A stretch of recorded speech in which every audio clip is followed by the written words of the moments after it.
我身为大前帝国最有背景官三代，原本只想做一个勾栏听曲、混吃等死的闲散公子，却被整个定国公府当成了能重振门楣的唯一希望。就连我在临江城随手布下的降凉局，都成了震动朝野的惊天政绩。甚至我随口说的谋人谋己谋天下，都被爷爷叶天龙视作我有惊天伟地之才的证明。吴孙竟有惊天伟地之才呀！然而全长安的人都笑我是个为了女人冲昏头的傻子，连荣亲王的儿子武成都敢当众设计陷害我，我却偏要让这些嘲笑我的人，日后都只能仰望着我的背影瑟瑟发抖。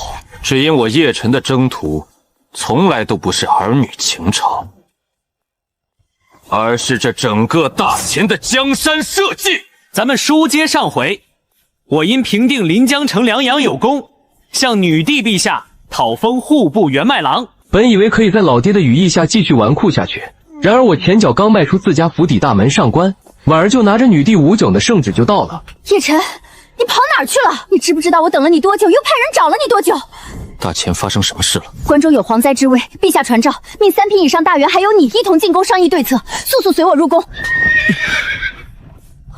关有蝗灾之危，关中地处平原，良田诸多，若真被蝗灾肆虐，那将是真正的人间炼狱，甚至是义子相食。诸位爱卿思虑良久，难道还没有解决之法吗？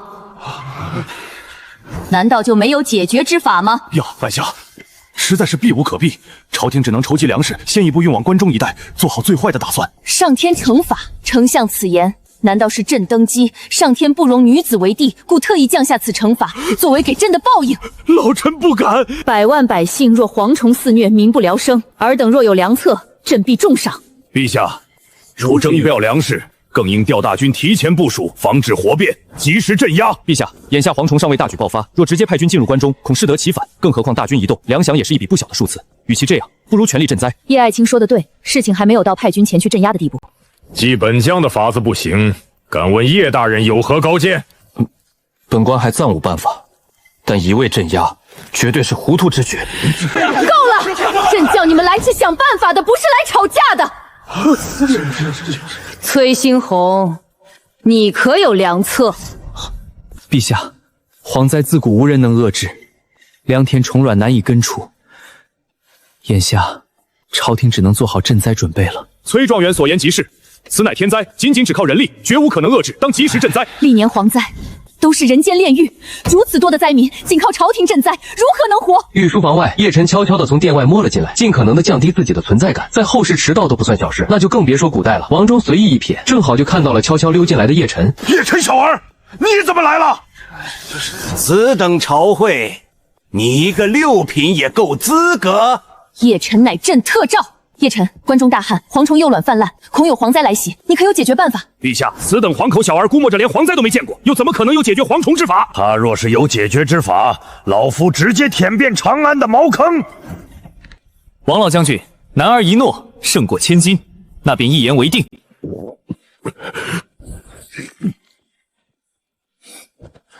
臣有一计，或可令关中蝗虫全军覆没。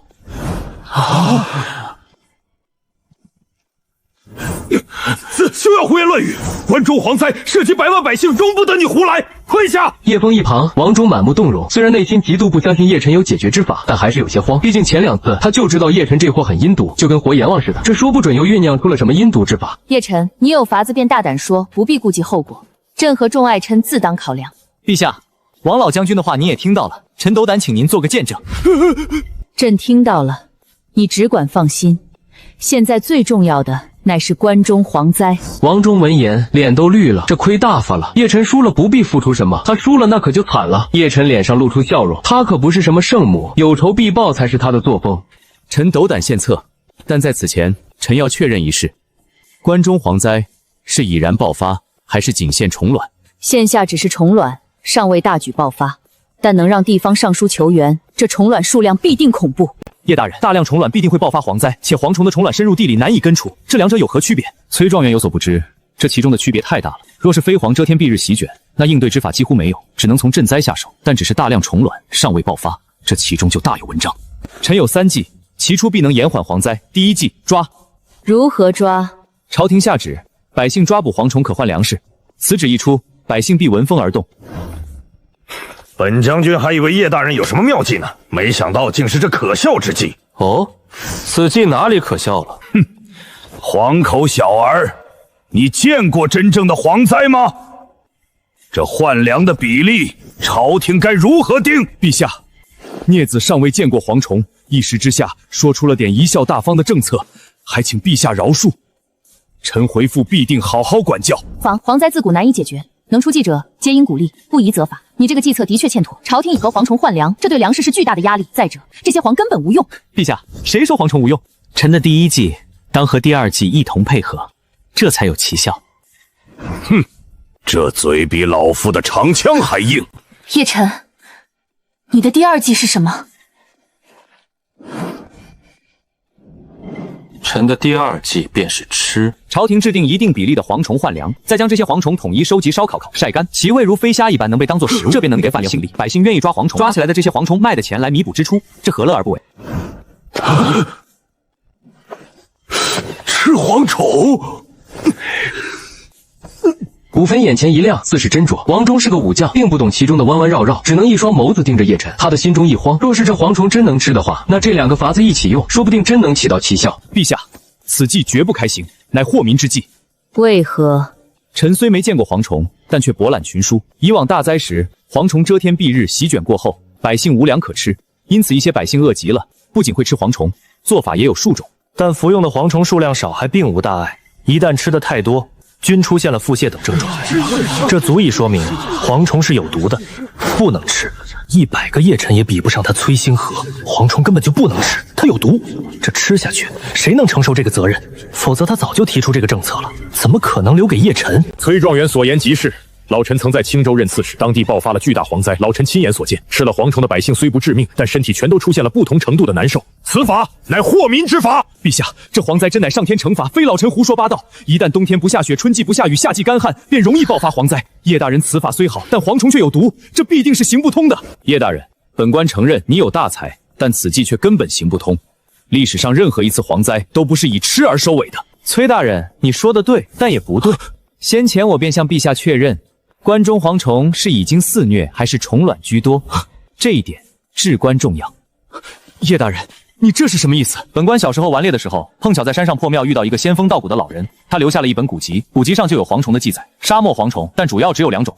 大前境内肆虐的蝗虫主要为东亚飞蝗，而不管是东亚飞蝗还是沙漠蝗，它们的体内结构十分特殊，分为独居型和群居型。简单点来说，当蝗灾尚未爆发，蝗虫尚未成群结队时，它们通体为绿色，或主要部位呈绿色。此刻蝗虫无毒，并且肉质鲜嫩，富含蛋白质和氨基酸，炸完之后宛若飞虾一般。这蛋白质和氨基酸是何物？大概就是很有营养的意思。一旦蝗虫铺天盖地，它们的行为习惯发生改变，那么就会变为灰黑色和黄色，性情暴躁，甚至在几小之内产生毒素，百姓食用过量就会危害身体。崔大人和徐丞相讲所说的蝗虫有毒，便是这群居型的蝗虫。鼓励百姓捉绿色蝗虫当口粮，把它们吃了，就能避免大爆发。大钱人多，做到美食未尝不可。蝗虫分2类，独居绿色无毒，还嘎嘎好吃；群居变灰黑才有毒。荒谬，太荒谬了！这蝗虫既是绿色，又如何会变成灰黑色？这怎么可能？陛下，定国公之孙胡言乱语，妖言惑众，臣恳请陛下重罚。崔爱卿，这蝗虫可分2种形态。陛下，蝗虫的确分为种，有绿色也有灰黑色的蝗虫。这蝗灾爆发的确如叶晨所说，乃是灰黑色蝗虫。但有毒和无毒，还有从绿色变成灰黑色，仅仅只是独居和群居的区别，这无从考证啊！臣觉得此事太过滑稽，定不可能。为了天下百姓，臣户部员外郎叶晨愿为国效力。陛下所捕蝗虫，臣愿以身试毒，多多益善，并且绿色蝗虫皆可低价卖给臣，臣来想办法出手，如此也算是为国效力。上官婉儿震惊了，以身试蝗虫，这叶晨如此大义，那可是蝗虫啊！但叶晨却为了百姓甘愿以身试毒，这品行倒是他看走眼了。叶晨面不改色，内心却笑出了花。这无毒的蝗虫在后世可都几块钱一串，价格不比牛羊肉差，还好吃，他还爱吃。他心里有了想法，或可利用这些蝗虫大赚一笔，并且还能收获好名声。名利双收啊！武芬心里一阵纠结，甚至对叶晨的印象好了不少。蝗虫那等东西竟能下得去口，当真是勇士，并且叶晨给的方案还真有可行之处。宋丽本想出声阻止，但想了想，却也沉默的一言不发。叶大人，你可知你所说的事关关中百万百姓？这要是出了差错，莫说是你，纵然是整个定国公府也承受不起。有些话慎言啊！叶枫也不可置信地看向叶晨，这镊子什么时候到山里遇到了一个老头，还给了他一本书，并且这镊子能读书，真是见了鬼了。但看着说的头头是道，甚至不惜收购蝗虫的叶晨，他也陷入了纠结。陛下，臣定国公府愿以宅子、地契为凭证，低价收一些蝗虫，缓解国库压力。臣也愿以身试蝗虫，亲证孽子之话。叶爱卿，你想好了？孽子好不容易大器晚成，当父亲的自当支持。若真有毒，这银子也全当是为国效力了，倒也不亏。想来陛下也不会看着定国公府满门饿死。朕还不至于让手下臣职一力承担。既群臣都无办法，那便按照你的法子来做。有些事只有做了才知道结果。至于亏损，从朕的内库来出。啥玩意儿？从女帝内库？哦，原来这个内库，女帝的私房钱，差点吓我一跳。叶大人，纵然那本古籍记载的都是真的，但这针对的只是少量无毒蝗虫。可关中大地虫卵繁多，按照叶大人说法，这些必定是群居性有毒的蝗虫，这何解？崔星河的这一番话，瞬间令御书房一众大臣脸色难看下来。如崔星河所说，当务之急是要解决这些虫卵，否则蝗灾依旧遮天蔽日，难以应对。这是啥呀？臣还有第3计，生物防治，天敌相克。生物防治，天敌相克。叶大人所说的这生物防治是何意思？此法简直闻所未闻。天下万物相生相克，不管是蝗虫还是其他动物，皆有天敌。就比如耗子怕猫，兔子怕蛇，虫子怕青蛙等。一个地方若一种生物开始暴涨，那一定是它的天敌太少。蝗虫虽诡异，但也难逃这个定律。生物防治便是出于这个思路。陛下，能否讨口水喝？这来的匆忙，嘴有点干，正好臣简单理理思绪。孽子，说完再喝。赐茶水。叶晨，你若是喜欢此茶，待会儿朕赏你一些。现在快说这生物防治该怎么做？蝗灾形成的条件有2点：第一是数量足够多，一定是灰黑色或是黄色的蝗虫；其次聚集在一起，而要达到这一点，跟天气有着密切关系。冬天不下雪，没能冻死虫卵；再就是春天不下雨，导致大地干旱，它们喜欢干旱的条件。而野外捕食蝗虫的鸟在干旱之下却难以生存，天敌减少，环境适宜，这是蝗虫肆虐的必然条件。旱灾我们改变不了，但却能增加蝗虫野外的天敌。陛下，臣的方案便是从长安一带1日之内征集5万只鸡鸭，组成鸡鸭联军，火速前往关中。一只鸡鸭一天能吃上百只蝗虫，5万只一天就能吃5000万只蝗虫。纵然这是理想情况下，臣将其折半，那也能吃上1000万只蝗虫，10日最低上亿只，甚至几亿只。眼下蝗虫尚未长大，还是虫卵，只需数日便可使其大量减少。纵然还是爆发蝗灾，那少了几亿只，甚至是数十亿只蝗虫，也能大大减少蝗灾的危害。此法，臣将其称作生物防治。伴随着叶晨简单的一句话，整个金銮殿内瞬间陷入了一片安静之中。崔星河愣住，五方愣住。这蝗虫对人来说乃是灾难，但对鸡鸭来说却是上天的馈赠。甚至按照叶晨所说，那只要鸡鸭联军一到，关中蝗灾瞬间要少数1只，甚至更多。简直是活阎王！以鸡鸭食虫卵，这招妙极！叶晨真乃大才。宋礼眼神复杂，以往他丝毫瞧不上的纨绔，居然藏得这么深。仅是凭借这一番话，他就敢断定此法完全可以一试。王忠脸色一白，一张威严的脸肉眼可见的慌了起来。太损了，实在是太损了！居然以鸡鸭治蝗虫，他就不该逞一时之快。王忠将求饶的目光看向崔星河，崔星河也倒抽一口冷气。此法甚好，但为何我大前以往丝毫没注意这法？陛下，按常理来说，不该如此啊！若蝗虫大举入侵，鸡鸭吃蝗虫，此法不该数百年无能臣提出啊！是。徐丞相所言不无道理，但其实原因臣早就说过了。因为独居型蝗虫和群居型蝗虫是2个概念。蝗灾一旦爆发，这些蝗虫体内会有毒，但蝗虫幼巢却不同，这对鸡鸭来说乃是上天的馈赠。因此，蝗灾只可预防，一旦席卷而来，能应对的法子很少了。陛下，这叶臣所说太过匪夷所思。独居就没毒，群居就变得有毒，这简直胡言乱语啊！陛下，这的确闻所未闻，当慎重啊！臣愿以项上人头担保，臣所言都是真的。自古以来，蝗灾便无任何手段可遏制。朕还小的时候，就常常听到大臣期各地连年大旱，禾草皆枯，蝗灾四起，民不聊生。蝗灾过后，当地寸草无收，甚至民间易子而食，朕深感心痛。此次朕便豪赌一次，采用户部员外郎叶辰的办法，以生物防治试一试。一切后果，朕乃大钱之主，朕一力承担。但关中壮阔，若还有大量潜伏，积压找不到地方，该如何是好？这不难，蝗虫耐热耐干，喜在土壤产卵。这也是大旱后暴霸蝗资的原因，他们最喜欢的产卵地就是坚硬干燥的荒滩，最好土壤还有一定的水分。当大地干旱，一些湖泊还有河流干旱枯涸，那就成了蝗虫产卵的天堂。一个母蝗虫大概一辈子能产卵300克，这也是蝗灾席卷、遮天蔽日的根本。所以重点排除这些地方，以悬赏令百姓告发，再以积压大军碾压过，关中之危可解。这还是老子的种吗？确定不是蝗虫派来的内奸？说的全对，这蝗虫的确喜爱河水退潮后的荒滩，可这些非知识渊博者绝不可能知道。你怎么知道？这全是那位先锋鹤骨老人所给的那本古籍中的记载。臣经过大量查阅史书，几乎敢断定，绝对属实。还请陛下速速赈灾。叶辰，你速速前去请这位老道长前来，朕以国师之礼待之。陛下，这位老人臣也只见过一面，此后毫无半点音讯，说不定已然仙逝了。既然老仙人传你衣钵，便由你前去关中赈灾。陛下且慢，臣乃谋士，并不善武略，率领5万之积压，臣恐难以胜任啊。那依你看看，该当如何？依臣看，此次赈灾之人，当是一员战功赫赫的猛将。哼，王老将军身伤蝗灾，率5万积压出征，定能大胜归来。其他大臣也是嘴角一阵抽搐。王忠乃当世猛将，这若是率领压兵激将前去赈灾，这以后在武将圈里算是彻底抬不起头来了。这叶辰够狠，直到这一次，他们才正视叶辰的毒世之名。这小子很有点阴。陛下，定国公姬如用兵，事关蝗灾，文州寻常人不相军，的确是最佳人选。朕还请王老将军辛苦走这一趟。传旨，即刻加封破路大将军王忠为骠骑大将军，以市面均价紧急征程整个长安的积压，火速前往关中赈灾。臣谨遵陛下旨意。叶辰，虽说你这法子朕觉得有用，但蝗灾难以根除。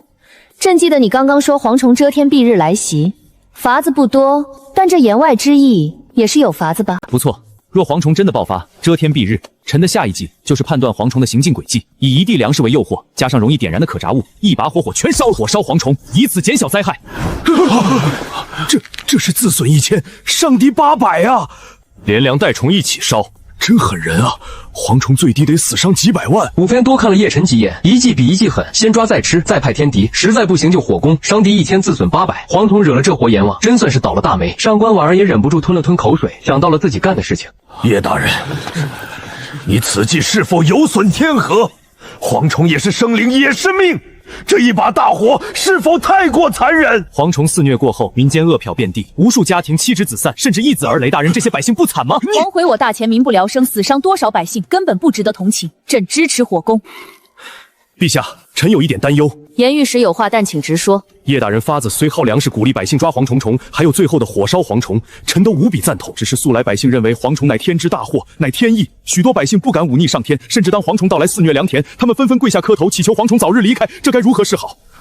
灭蝗难的不仅是蝗虫，更是人心若不齐，只怕其效微乎其微。陛下，严大人所言言之有理，各地史书皆有记载，蝗乃天灾，非人力所及，宜修德以扬之。莫说爽性，纵然一些官员也认为蝗虫乃天罚，人力不可阻，这也是历年蝗灾严重的一大原因。吴匪闻言眉头紧锁，这话倒不是无故放矢，古人愚昧，将蝗灾视作上天惩罚。当蝗灾到来，百姓在旁磕头者众多，结果蝗虫越来越多，粮食颗粒无收。若不是实在没有吃的，绝不会吃蝗虫，害怕老天再降惩罚，这是很悲哀的事情。叶辰，你可有办法？陛下，这法子自然是有的，只是罢了，还是不说了。灭蝗效果差一点就差一点。叶辰，事关关中百万百姓，有话尽管直言，何必遮遮掩掩？陛下，户部员外郎有对策而不说，此乃欺君之罪，当重惩。陛下，这可是你们让臣说的，那臣可就说了，还请陛下恕罪。快说，朕恕你无罪。陛下，百姓恐惧的根本就来源于未知，来源于上天。此局倒也好破解，女皇在百姓心中本就当顺天意而育万民，只需陛下当众吃一个蝗虫，再将一些蝗虫当众烧死，告诉百姓蝗虫只是害虫，并非上天惩罚。百姓认知改变，自当为了庄稼奋力灭蝗虫。叶晨，你简直胆大包天！蝗虫何等肮脏，你竟敢让陛下吃蝗虫，其罪当诛！蝗虫乃害虫，陛下乃是九五之尊，如何能吃这害虫？这叶晨太过无礼，恳请陛下严惩。陛下，这叶晨其心可诛，还请陛下严惩啊！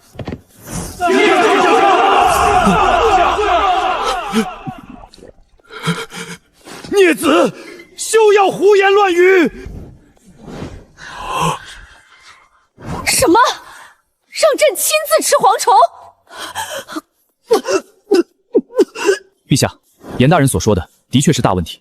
民间信奉所谓的蝗虫大仙，或是蝗灾乃天降惩罚，人力不可阻止，所以许多百姓只跪在良田边，看着蝗虫席卷而过，这无疑会导致蝗虫越来越多。百姓的认知一定要将其打破，否则后果不堪设想。武妃深深地看了一眼叶晨，他深吸了一口气。他乃大前帝王万民之主，关中100万百姓，那全是他武妃的子民。为了100万百姓，为了民间不至于蝗灾过后出现易子而食的惨象，他武妃吃又如何？叶晨，你大胆，其心当诛！够了！为了天下百姓，朕愿当众吃蝗虫。他们没想到武放竟然真的豁出去了，那可是蝗虫。别说武放乃大前女帝，一介女子，哪怕是他们男子也难以下口。叶晨不禁高看了武防一眼，为了关中百姓，武防竟真的豁出去了。这女帝倒是挺爱民。可陛下，关中距离长安甚远，眼下朝中还需陛下坐镇，如何能前去关中？叶晨，朕要坐镇长安，无法亲去关中，可有别的办法？臣倒是漏掉了这一点，这可真是难办啊！若陛下不能前去关中，百姓心中还认定蝗灾是上天的惩罚，乃是天灾，蝗虫大仙的惩罚，不肯动手灭蝗，只怕蝗灾席卷之下，不仅关中大地要遭灾，连带附近的3郡之地，数以千万的百姓都难以幸免啊！崔清河也意识到了不对劲，这反应有点不像是叶晨的作风，这货肚子憋着什么坏呢？这时，叶晨目光忽然看向了王忠：“你这小儿，看老夫做甚？”臣还有一策，既陛下无法亲至，那王忠大将军手持陛下圣旨，如陛下亲临，再当着百姓的面吃下蝗虫，自称乃灭蝗仙人转世，一切灭蝗罪恶尽加诸他身，倒也不是不可以。只是蝗虫丑陋，令人不适，也不知王老将军愿不愿意。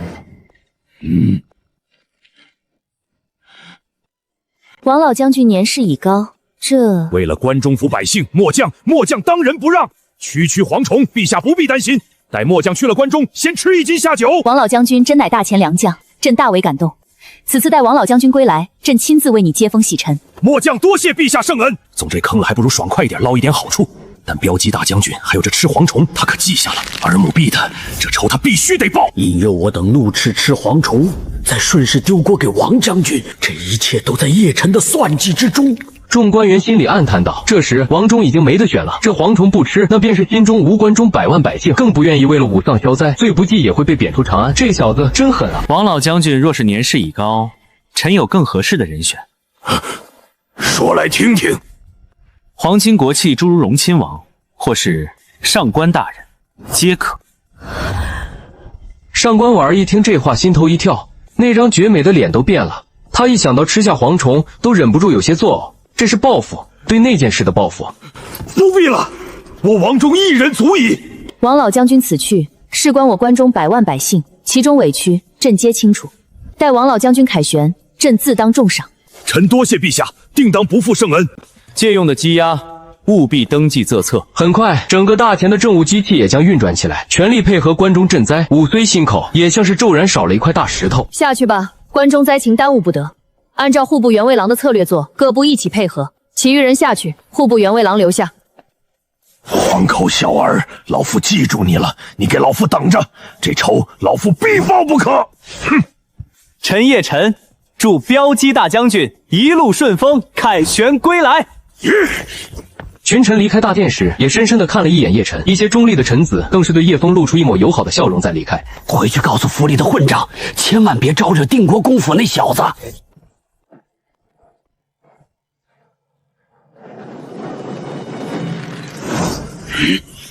全军听令，即刻起，征集全城羁押。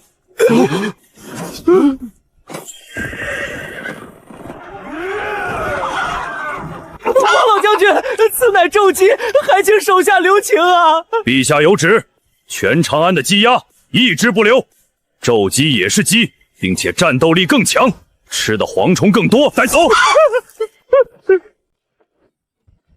叶晨，你好大的胆子！臣错了。错哪儿了？不知，但臣知道陛下说臣错了，那臣就一定错了。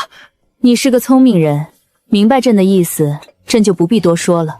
毕竟这段时间王老将军有错在先，这就算扯平了。但王老将军年事已高，此次又为朕为了大钱付出了巨大代价，有些事就适可而止。臣一向尊老爱幼，王老将军年事已高，纵然陛下不说，臣也自不会为难。尊老爱幼，你可知朕单独留你是为何？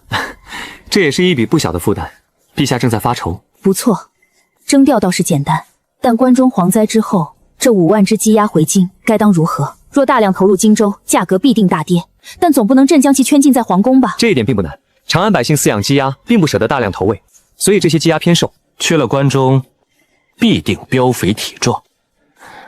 征调便是借，瘦换肥不亏。周边尚不知情，有机可乘。陛下可及时派人前去采购一批，高价投入市场。若关中蝗灾严重，那便继续送入关中；若并不严重，则可高价卖出。在我大前，猪肉价贬，百姓吃的居多，但大户人地鸡鸭等野味为食，这不宰一波，更待何时？如此，成本便降低了，到时亏也亏不到哪里去。妙，此计甚好。按照叶晨说的做，火速派人前去。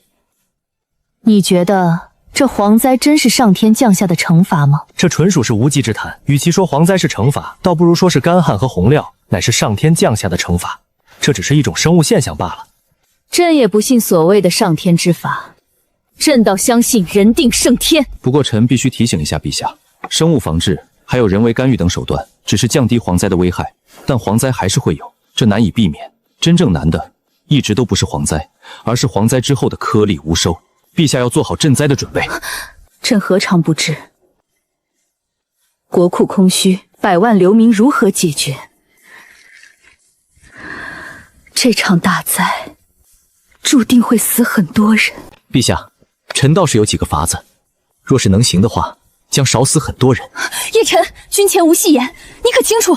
臣自有把握。臣的法子是玩弄人心，陛下可一边赈灾，但要派有名的大贪官，最好是被贬的贪官。派出贪官赈灾，这岂不是会令他们肆意贪污？大人此言差矣，贪虽贪，不代表无能。前途与命挂钩，赈灾有利便生，不济就杀。既为大贪官，其背后的关系网极为复杂。令两袖清绰的清官去，下面的人难免阳奉阴违，免不了贪污。但大贪官却不一样，正是因为自己够贪，所以谁送了礼贪不贪，他心里清楚得很。底下的人更是不敢挡了他的晋升之路。这样做有诸多好处：其一，赈灾粮纵会被贪污，但也会减少；其二，贪官为了官图不被灭门，必定绞尽脑汁，说不定搞出什么损招，但却是救民的妙计。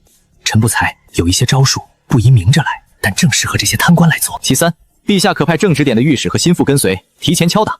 其四，若灾情过重时，陛下可令心腹接管赈灾事宜，再以这贪官的名义放出坑杀流民的消息。天下世家尤为爱民，必定纷纷假惺惺出钱赈灾救民，博取一个好名声。此乃天下世家的根基，他们必定会出手，双管齐下，灾情将大大缓解。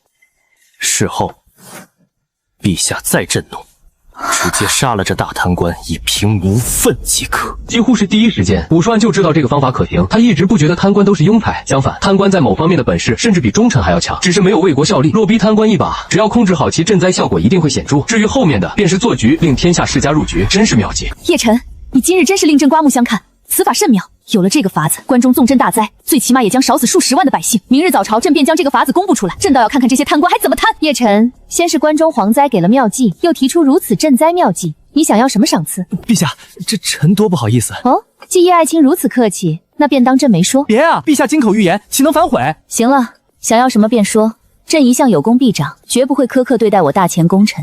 那臣想要一道令牌，这几日避难。避难，这一切都拜上官大人所赐。臣和杜大人之间正常的人情往来，上官大人硬是坑了臣。家父直到现在还没打开茶盒。这要是3、5好友前去府中一时兴起要喝茶，臣怕没块令牌护身，就再也见不到陛下了。再者，陛下也知道，臣乃一介读士，行事比较谨慎。糖一打药，你还真无愧读士某己的身份，的确谨慎。这是朕的随身令牌，见此令牌如朕亲临，告诉高士大了，乃大前肱骨之臣，再打就不合适了。臣多谢陛下。下去吧，朕乏了。臣告退。荣亲王休养了这么多天，待会儿派太医去看看，要是休养的差不多了，明日也该上朝了。天下贪官可有不少银两进了他的府中。朕既有了叶晨的妙策，这要是不看看他脸上的表情，倒也太过无趣。是定国公之孙，藏的倒是深，如此大才，装的却跟纨绔无半点区别，就连朕都骗过去了。定国公府也算是后继有人。陛下很看好这叶晨，以他之才，可当我大前宰相。纵然是崔星河、徐驾加起来跟叶晨相比，亦是略有不及。什么？但此人优缺点都很明显，优点是洞察人心，对人性的玩弄非常之强，有惊世之才。陛下，那缺点呢？贪财好色样样不差。刚刚这数个时辰，他瞥了你的胸前25眼，但瞥了朕的腿，足足173眼。孽子，上车！陛下单独留你一人，乃无上恩宠，你可有不敬的举动？父亲大人放心，孩儿全程目不斜视，从未有不敬的举动。当今陛下乃大前女帝，做臣子的当有敬畏之心，适当的时候还是要防过来的，否则这女帝的诱惑力为父清楚，但不该莫说是你一人，哪怕是整个定国公府也弥种危险。孩儿知道了。一片森林才更有性价比吧？你这次反击的确漂亮，为父也觉得很解气。但嫖妓大将军和坑王中吃蝗虫一事手段太过激，只怕会不死不休。父亲大人，您觉着王忠在朝中屡屡弹劾孩儿，弹劾定国公府，背后只有他一人。我定国公府早就跟他不死不休了。你是说王忠的背后是荣亲王？从孩儿被捂成坑，这场争斗就开始了。朝中大臣却皆是老狐狸，孩儿接下陛下的求贤诏这件事，他们不可能不知道。祖父坐进定国公府，朝中多少要给祖父一点面子。但从临江城开始，针对儿臣的弹劾，针对定国公府的弹劾，一封接着一封。除了少部分正直的御史，其他只怕皆是荣亲王的人。叶枫脑海中就如9天之雷落下，轰得他不知所措。这些天的疑惑骤然变得清楚，他就像是见了鬼一样看向叶晨。他在官场摸爬滚打数10年，自然不是傻子。最近朝堂中的风气，他也嗅到了不对，但却没有想的那么深。荣亲王为何这般明目张胆？答案很简单，以定国公府立威，逼朝臣站队，进而威胁皇权。父亲，这场风波早就退无可退了。王忠远离朝堂，这对我们是一件好事，并且这差事若是孩儿接下，荣亲王必定横加阻止，暗中使坏。相反，王忠前去关中，荣亲王不会坐视不管，诏令会顺畅无比。这件事你祖父可知道？祖父让父亲大人给孩儿拨一些银两，搞死荣亲王。待会儿老夫会派人送来一些，此事关乎我定国公府，你自行把握。多谢父亲大人。叶枫有些挫败，又有些欣慰。挫败的是，自荣亲王发难直到现在，还有朝中一面倒的弹劾，他竟没有第一时间嗅到危机，甚至危机意识都不如叶晨一个小辈。但叶枫欣慰的是，他本就不善权谋，如今叶晨能站出来，倒是减轻了他的压力。接着一路无言，马车很快便到了定国公府。叶枫下了车，一路朝内宅走去，满脸心事重重的样子。大公子，您回来了。这信是给我的，别告诉本公子，这是宋青青派人送来的。大公子神机妙算，这的确是宋小姐差人送来的信，称务必交到大公子的手上。告诉他，在我们第一次见面的地方不见不散。那老奴这就去备马车。备马车干嘛？公子，您难道不是要去赴约吗？耍耍他罢了，天色都暗了，这不睡觉去赴约，脑子有问题。这信拿去喂狗。还不快按照大公子的吩咐做！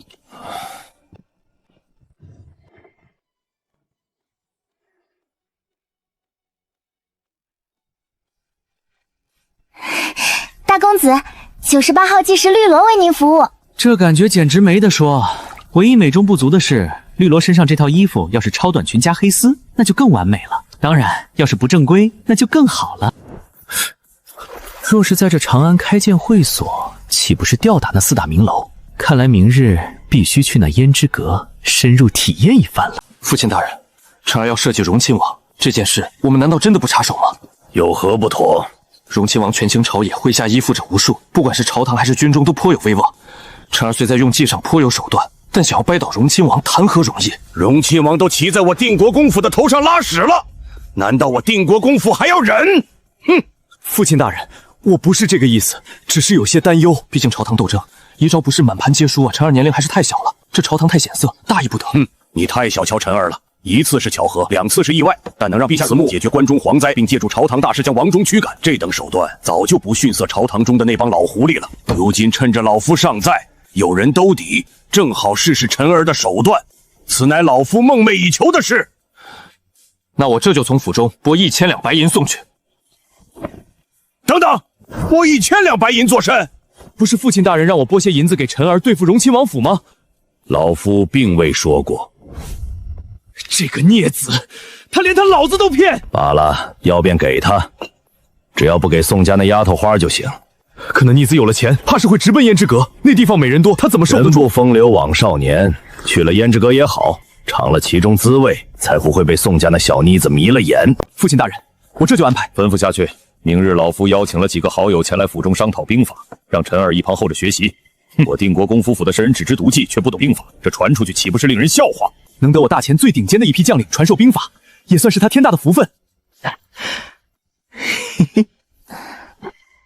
安得不错，这算是本公子赏你的，下次本公子还点你。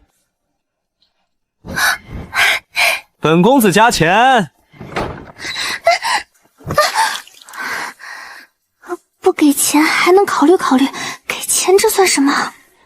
这古代纨绔生活倒也不错，每天逗一逗丫鬟，也别有一番乐趣。哼。小姐，天都快黑了，袁莱阳只怕不会来了。本小姐亲自给他写了信，按照叶晨的秉性，这封信他必视若珍宝，他不可能不来。你派人去打听打听，看看叶晨去哪儿了。小姐，不好了，奴婢围着定国公府绕了一圈，发现了这个。这信不是在叶晨手上吗？你从哪儿得到的？这怎么像是被狗啃了一样？小姐，您说对了，这是奴婢在定国公府外的狗窝附近捡到的，上面还有犬印。为了这封信，奴婢还被追着咬了一道街。什么？狗窝旁捡到的？翌日金色的阳光笼罩整个长安城，很快日上三竿。一觉醒来，叶晨精神抖擞。古代也没有牙刷，只能用杨柳枝做的简易牙刷，再加上清盐水漱了漱口。叶晨拿着剩下的银子便要出门。出发，勾郎听取。大公子，您这是要去哪儿？难道本公子表现的还不明显吗？自是勾郎听取。大公子，您现在不能去。为什么？给本公子一个理由。今日府中有贵客到来，老国公点名要大公子在一旁候着学习兵法。学习兵法？听取等学完兵法吧。且您这不是去听取，是去过夜的。是吗？那本公子不懂。福伯，你这把年纪倒是很懂其中之道啊。大公子谬赞，只是略懂一点点。右卫卫大将军秦振国到，左卫卫大将军吕震到，护国公赵括军到。以秦振国为首，大前军方的数个大将一起进入定国公府，几人的身后还跟着叶枫。叶枫一脸客气，在前带路，委实是他的辈分差了1倍，根本说不上话。叶天龙坐在大堂中央，手中喝着一杯热茶，苍老的脸上带着一抹笑意。秦振国、吕震、赵破奴几人见到叶天龙，齐齐弯腰行礼。你我几人的交情不必多礼，待老夫100年之后，定国公府还要劳烦尔等照拂。老国公应当是定国公府日后多照料照料我等才是。是啊，耳目蔽的，你家小子这几日的表现，纵然是老子都心一慌。上古的活阎王，蝗虫的活阎王，现在还是官员的活阎王。这上古的活阎王、蝗虫的活阎，老夫倒是知晓一二，但这贪官的活阎王从何谈起？早朝时，陛下宣布向关中运粮赈灾，但却下旨令长虹负责赈灾。此人但是我朝大贪官，1年前因贪污被夺职归田，陛下令其赈灾。谁说不是呢？一时激起千层浪，百官直接炸了。荣亲王也在朝中，他第一个站出来指责陛下苛待百姓乃昏君之举。随后13位御史一同慷慨激昂怒喷，甚至当场表态，若陛下一意孤行，便一头撞死在这金銮殿上。陛下不该如此糊涂啊！糊涂！老国公，不光是你这么想，就连我等也这么想。但接下来的一切惊呆了我们所有人。陛下给长虹下了死命令，赈灾有力，那就官复原制；赈灾不济，那就灭其满门。另外还派出了心腹跟随。我等才明白，这长虹能力极强，其背后有着强大的关系网，则早死了。给他这等承诺，长虹为了回到朝堂，必定想尽一切办法赈灾，甚至是自掏腰包压榨以往提拔的官员，否则久足不保。那13位打着为民请命的御史，还有荣亲王徐相等人，脸都绿了，那叫一个精彩。并且老夫事后单独见了陛下，这才得知其精妙之处不止在此。若长虹赈灾不利，那陛下会放出坑杀辽民的消息，逼天下世家为民动手，再将长虹灭杀，以平民愤。此事知道之人极少，这手段绝不绝？可这是陛下的手段，又如何牵扯到陈儿？陛下适合性子，整个朝野皆知。这等手段，尤其是后手，定不是出自陛下之手。虽然陛下并未直说，但朝野上下皆知。昨日下午，陛下单独留下你这大孙子，两人说了什么，无人得晓。在这大前这么阴毒的法子，除了定国公府的叶晨，谁能想出来？这臭小子连老夫都瞒，害我失态，白下了那1000两银子。虎父无犬子啊！定国公教子有方，2个字概括，真爽；7个字概括，耳目必的太爽了！老国公，快将你那个纨绔孙子叫来，让老夫看看。老夫这么久还是第一次见荣亲王这般吃瘪，今日必须好好问问这小子是怎么从长安闻名的纨绔，一跃成了令天下闻风丧胆的活阎王。不错，老夫也要好好问问，好回去调教府上的不孝子孙。去唤陈儿前来。老国公，你这不地道啊！府中出了个了不得的毒士，就拿着茶水招待我等，还不速速将府内的好茶拿出来？就你嘴刁，老夫的确有不少好茶，今日便拿一些让你尝尝。战场上九死一生，你我皆是从死人堆里爬出来的，打了一辈子的仗，如今享受享受怎么了？不错，这茶色当换好茶。前几日犬子去了一趟临江城，因将梁家有功，所以当地县令杜江特地送了一盒茶叶。犬子虽纨绔，但其孝心可嘉，特意将其拿回来孝到老夫和父亲大人。直至今日还尚未打开，今日便与各位老将军一起品尝。来人，将老夫房间柜子最里层的茶盒取来。虽为毒士，却不失孝道，真是难得。那老夫今日可要好好期待一番了。老国公，大公子到了。小子叶晨，见过各位老将军。混小子长得倒是一脸纯真，但没想到肚子里一肚子的坏水，竟连荣亲王都吃了瞥，简直不可思议。就是太瘦，跟个娘们似的。不仅瘦，看着还很虚。有空来老夫府上传你祖上强肾之术，堂堂定国公府的大公子，这要是不行，可太丢脸。都是粗人，说话不必客气。我等都是定国公的生死之交，老将军喊得太见外了，叫我等爷爷就好。叶晨抬起目光，带着惊愕。虽说是不能太见外，但直接喊爷爷是不是也太不见外了？映入眼中是几个头发花白，但周身却弥漫着不怒自威的面孔。他们虽早就没上战场厮杀，但身上那股自尸山血海中杀出来的杀意却无比浓郁。老将不死，只会逐渐凋零。这是吕老爷子、秦大将军，还有赵老爷子，喊人吧。吕爷爷好，秦爷爷好，赵爷爷好。老国公，这玩意儿不错。听闻宋家退了婚，老夫倒是有个孙女貌美如花，今天算这小子走运，便许给他了。吕爷爷，实不相瞒，小子经宋家退婚，一时之间对爱情心如死灰，还是免了吧。倒是老夫唐突了，那宋家目光短浅，胆敢悔婚。这事儿你放心，老夫必定为你出头。宋家在军中的族人，老夫必狠狠操练。小子多谢吕爷爷。今日朝堂陛下口中的往粮食里掺入沙子，可是你在背后出谋划策？正是小子。不错，老国公后继有人，倒是令老夫深感欣慰。老爷，茶盒取来了，打开吧，给各位老将军满上。此等好茶，理应共享。是。茶盒满上。老爷，这茶杯也装不下呀。你茶盒装的是这玩意儿？孽子，这就是送你的茶叶。父亲，孩儿早提醒过您，这可不能怪我。拿错了，不是这个盒子，速速去将老夫珍藏的上好春茶取来。老国公，老夫年龄大了，眼睛和耳朵都不好使，不仅瞎还聋，着实是岁月不饶人呐。老夫也什么都没瞧见。孽子一时糊涂，我先带下去好好教导一番。父亲大人，今日这教导怕是得免了。陛下御赐的玄铁令，你从哪儿来的？孩儿跟杜县令乃正常往来，这事陛下也知晓。昨日跟陛下献祭时，幸得陛下赏识，赐了这玄铁令。陛下特意叮嘱父亲大人，孩儿乃大臣公主之臣，打不得。早就听闻你家小子乃毒士，以谋己为主。今日一看，果真名不虚传。好了，闲话少说，今日老夫叫你们前来，是来商讨兵法的。当今陛下虽是女子，但开拓之志却远超先皇。你我这把老骨头，说不定还有用武之地。行军布阵，关乎我大前将士的性命，切莫懈怠了。大楚与我大前相邻，老夫听闻这几年楚皇进行了一系列的改革，其野心不小。今日变议，若我大前进军大楚，该如何以最小的代价克城，并攻克大楚？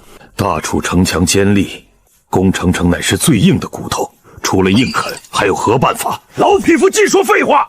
攻城死伤大，谁不知道？当下议的是如何减少伤亡，用得着你在这脱裤子放屁？你家老匹夫，那你说你有何办法，让老夫长长见识？老夫府中有马诺，你们要不出去分个胜负，或是分个生死，再进来好好说话。老夫觉得只能改良我大前的工程器械，诸如投石车投入城中，多来几轮，再挖一些隧道，杀一个出其不意。这投石车不但难以携带，且精准度加差。大楚城墙高大，土砖夯实，只怕难以奏效子。再说这隧道往远处挖极其费时，往近了挖，大楚将士也真的成功了，万一被逮住出口，那可真是送菜。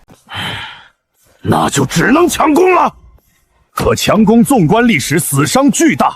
若今日商议的依旧只能强攻，那我等坐在这儿还有何意义？吕震一阵心烦意躁，他早年就攻打过楚国城池，但伤亡惨重，他只能眼睁睁地看着一个个袍泽倒在他的面前，他的心在滴血，但却毫无办法。攻城双方的战损比高达5比1，甚至要更高。臭小子，我等商议兵法，你这小子干啥呢？咋？吃点岭南的荔枝，触犯天条了？你小子素来诡计多端，又当众吃起荔枝，足以可见必然胸有构设。这要是说不出个所以然，那就跟老夫碰一碰。祖父，你这可得为孙儿评评理。陈儿，你且说说看，要是说个不好，便跟吕老匹夫的孙女儿明日见面，改日成亲吧。我堂堂定国公府的后人却不懂兵法，说出去简直让人笑话。趁着老夫身子还算硬朗，抓紧时间练练小号。你小子算是走了大运，老夫的孙女你只要见了一次，保准忘了宋家那闺女。祖父，这使不得啊！没有感情，这如何能幸福？天下又有多少有情人终成眷属？老夫只想再抱个重孙子。其实，孙儿也略懂一点兵法。哦，说来听听。正所谓上兵伐谋，其次伐交，其次伐兵，其下攻城。攻城之法为不得已。上兵伐谋，攻城之法为不得已。真懂兵法。好小子，老夫还真是看走眼了，你还真懂兵法。你且说说如何攻城，减少将士的伤亡，并能快速拿下大楚。先派人去城下叫骂，往死里骂，引他出城，侧翼杀出，趁乱破城。侮辱攻击倒是有一定的可行，但100年内这一招有太多将领用过，能奏效者太少了。这年头，但凡是一城之守将，都绝非庸才。你给老夫的感觉就像是那屎盆子相亲。你若不说这句上兵伐谋，其次伐交，其次伐兵，其下攻城，攻城倒是会高看你3分。但此话一出，老夫就有些失望了。各位老将军莫急，这法子只对一般将领有效，的确算不上上乘之法。但小子还有一计，福伯，给本公子取一点米来。小子，你这是要做什么？假若这桌子乃大楚国土，这一堆米粒是我大前要攻打的城池，那在其周围必定有诸多村庄、小城。我以个少的米粒代表小城和村庄。臭小子，快别卖关子了！你想怎么做？若是我，攻城乃是不得已而为之的办法。我会先沿着这些村庄和小城而去，这些村庄和小城打起来，根本伤亡不了多少将士。可攻下这些村庄和小城有何用？这些村民手无缚鸡之力，有何好杀的？谁说打下这些村庄和小城是为了杀他们？我是要将楚国子民朝着一个方向追赶，这个方向就是我要攻打的大城，并且这些人在逃命的过程中，下意识就会朝大城逃命。那么对于守将而言，就会面临一个选择，那便是放不放这些人进城。我军又没有大军压境，守将多数会心生怜悯，但一旦开城，这就是一场灾难。因为城中的粮仓是固定的，那么进来多少百姓，城中就多了多少张嘴。只要切断此城的补给，城内的局势就会很严峻。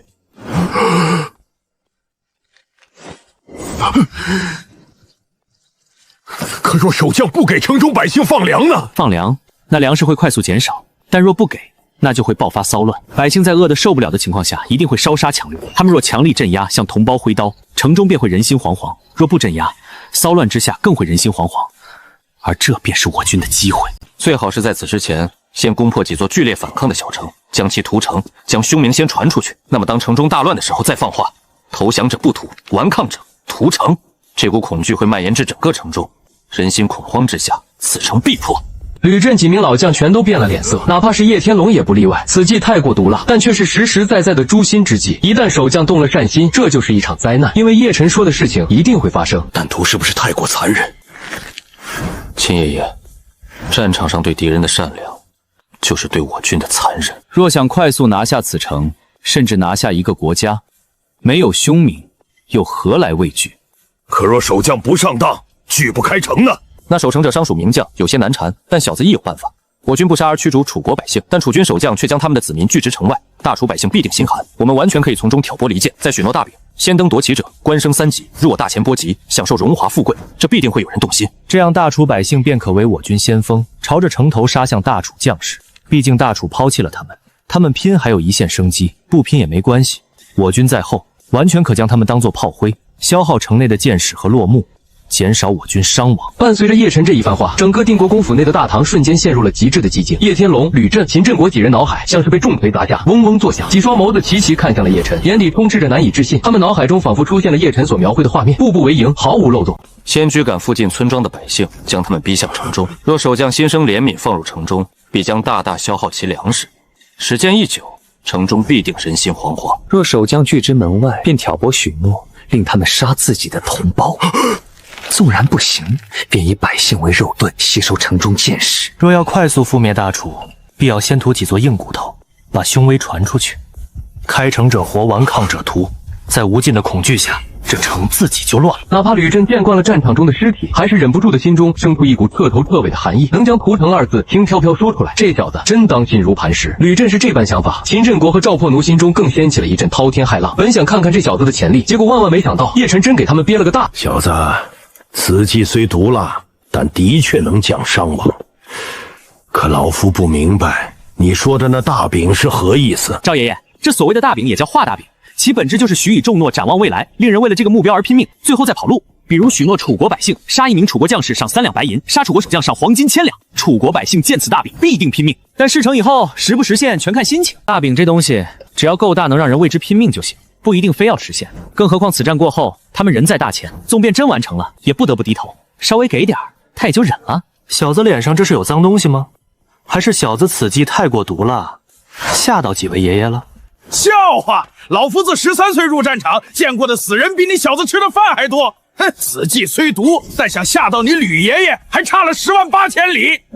老夫刚刚只是喉咙有些干了，想喝口热茶。臭小子，简直狂妄！你这毒计也叫毒计？我等征战几十载，什么毒计没见过？你这算个卵！喝茶。倒是小子狂妄了，这几个老将军还挺爱面子。陈二，倒也不敢随人做，自当要险，否则传出去，日后如何领兵打仗？祖父说的对，孙儿受教了。